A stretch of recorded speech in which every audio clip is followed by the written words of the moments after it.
Greetings and salutations. It is I, Mr. Nothing, the museum curator of the weird and the strange, and the host who might be a headless ghost. Ooh. Welcome back to Around the Weird, a booktube channel where I talk about all the strange and unusual, and in Ocpoeber, the spooky literature that I have found in my travels throughout Tarrytown, New York, a very specific place that is related to what I'm talking about today. Because it is Ocpoeber, I am talking about all things spooky and sinister and dark and gothic. It is Short Story Tuesday, so I wanted to talk about a short story that features ghosts and school teachers and big old jocks who might be pretty terrible in their nature.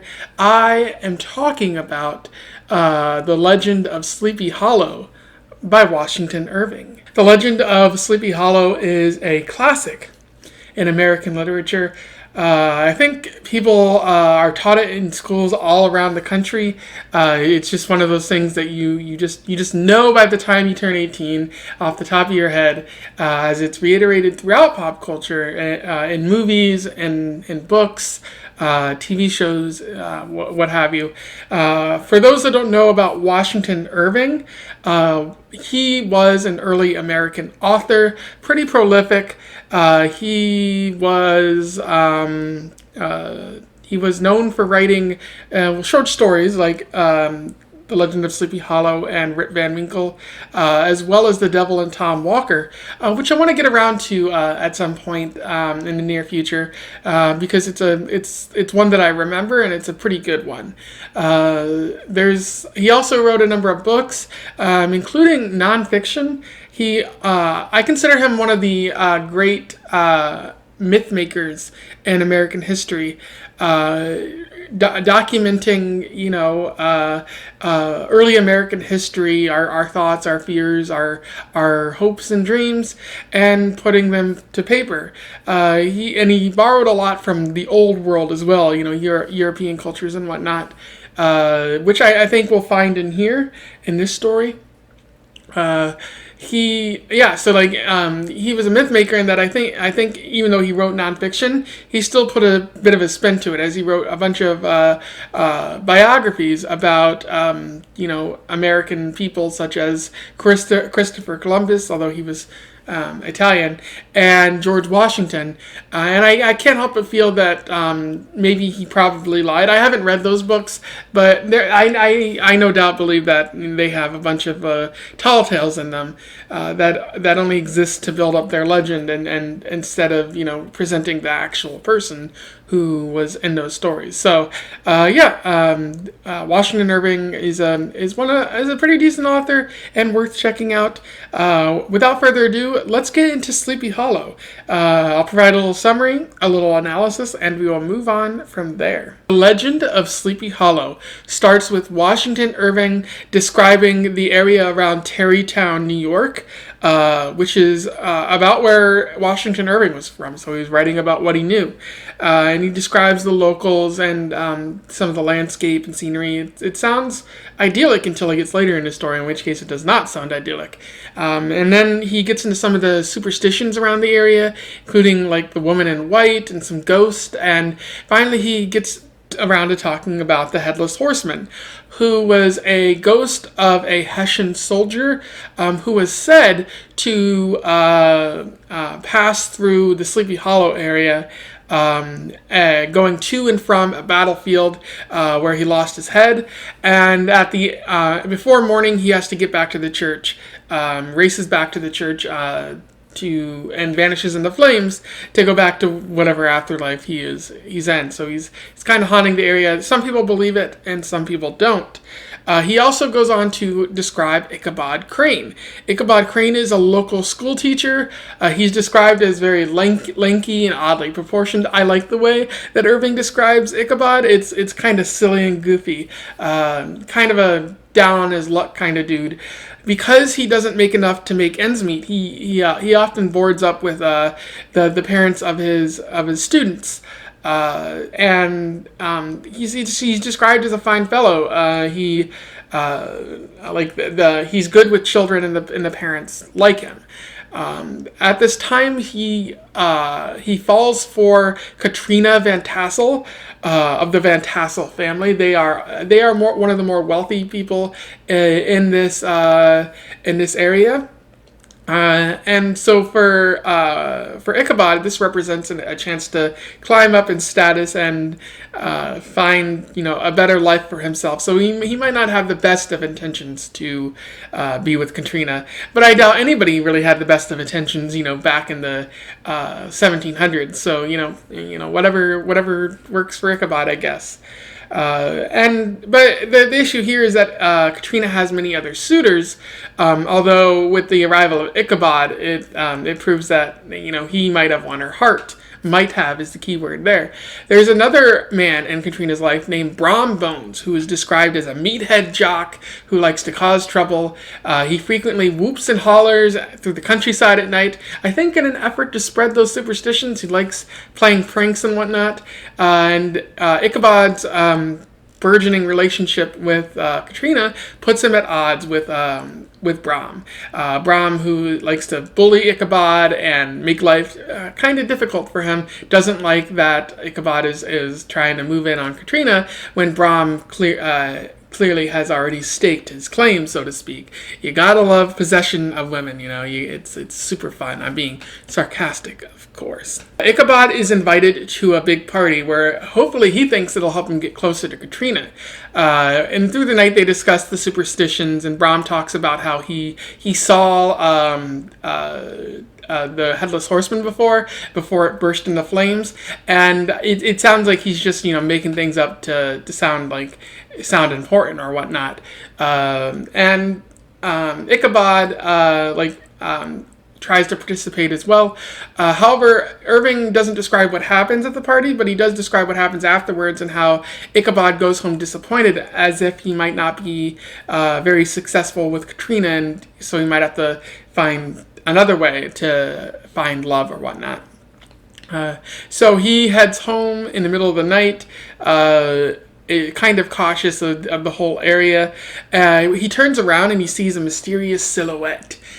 Spooky silhouette, which he comes to realize is probably the Headless Horseman, and the horseman begins chasing Ichabod, and he sees the church where that is said to be the boundary where the Headless Horseman can't go past, and he races, but unfortunately, Irving says that Ichabod was hit by the Headless Horseman throwing his head or something like that.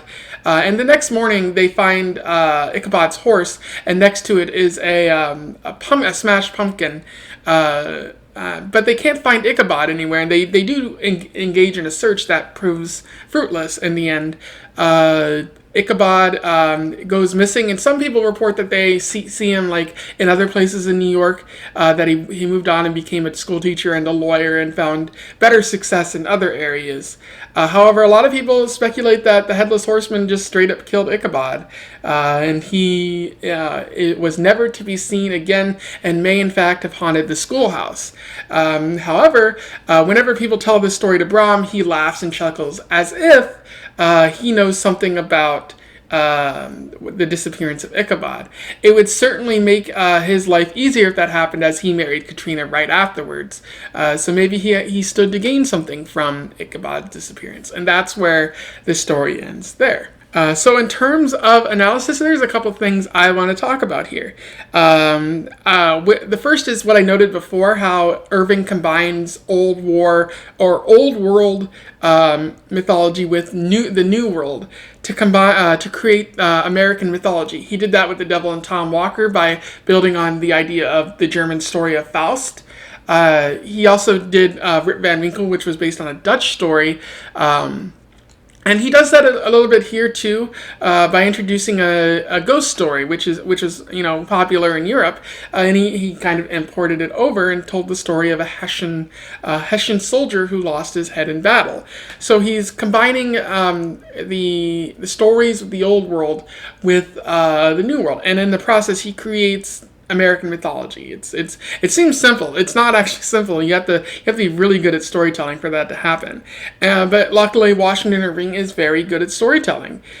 He tells it's very succinct here, but he tells a story about a school teacher who runs afoul of a ghost, and that doesn't bode well for him, or maybe something else happens to him. We are unsure. So another thing that I noticed with this story that I really like is the question of whether the Headless Horseman is even real, because in the beginning of the story you have the idea that the Headless Horseman might just be a superstition.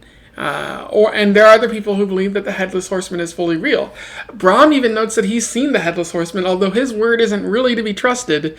And he also frequently whoops and hollers through the countryside, so he might just be trying to build up the legend and playing further pranks on people. But the ultimate question is, at the end, did the Headless Horseman get Ichabod Crane? What was his fate?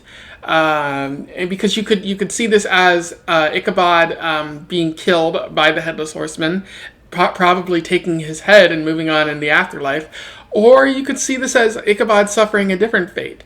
Like, Brom saw him as a romantic competitor, so he scared Ichabod by pretending to be the Headless Horseman, sneaking up in the middle of the night, throwing a pumpkin at him while he was on his horse, and then Ichabod runs off to some other place in New York. That's the more positive version. The more negative version, the darker version, is that Brom straight up killed Ichabod and buried his body where nobody could find it. And now Ichabod is he's dead, so Brom doesn't have any more romantic competitors. That's particularly dark, and I don't like that explanation at all, but Irving might be suggesting that here, how this is not really a ghost story, it's more of a tragedy and a murder. Either way, it's still dark and spooky. So there's a part where Washington Irving suggests just that. I'll read this aloud to you. Brom Bones II, who shortly after his rival's disappearance conducted the blooming Katrina to the altar, was observed to look exceedingly knowing whenever the story of Ichabod was related, and always burst into a hearty laugh at the mention of the pumpkin, which led some to suspect that he knew more about the matter than he chose to tell. So that little rat-faced Brom Bones is causing trouble for young Ichabod, and he might have either murdered Ichabod or he might have just scared him off out of the town. Either are pretty bad options there. The last thing I want to talk about is how this story is pretty dark and gothic. One of the pretty early examples of gothic literature, where everything is kind of written to be dark and spooky and haunting in a lot of ways. Irving does this by describing the forest as kind of enchanted, either by the Dutch or by the Native Americans who lived in the area. So it allows for ghosts and other spirits to rise up and cause havoc. But he also does this through the description of what happens when Ichabod sees the Headless Horseman. Everything just becomes dark. And everything ramps up as well, because Ichabod is feeling anxious and he wants to get out of the forest past the church so he can escape the Headless Horseman. And everything just kind of rushes forward.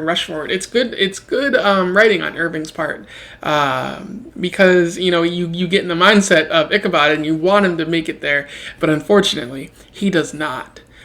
So that's one of the better parts of the story too. There's not much I didn't like about this. In fact, nothing I didn't like about this. This is a good short story, and it's one of the rare ones where there's no major problems. But it's also a short story, so I don't think Irving took too many risks with the length here. Yeah, so those are my thoughts on The Legend of Sleepy Hollow, a good short story by Washington Irving, worth reading. It is in the public domain, so I will put a link to it in the comments below or in the description below. It's worth checking out, and it's a little piece of American history, I feel. So if you haven't read it, you're doing a disservice to yourself, and you need to check it out. And after you have read it, leave a comment below. Let's talk about Washington Irving and The Legend of Sleepy Hollow and the spooky spooks that lie there within. I would love to talk to you about that. Don't forget to like, share, and subscribe so that we can get The Legend of Sleepy Hollow out to the masses, in case those people haven't read it as well, even though I said earlier that they probably have. So, it's a bit unknown. if they've read it. Don't forget to follow me at Around the Weird on Twitter, so that we can talk about books on Twitter and make BookTube Twitter a solid place. And until then, I wish you the best of luck in your weird and headless travels. Farewell.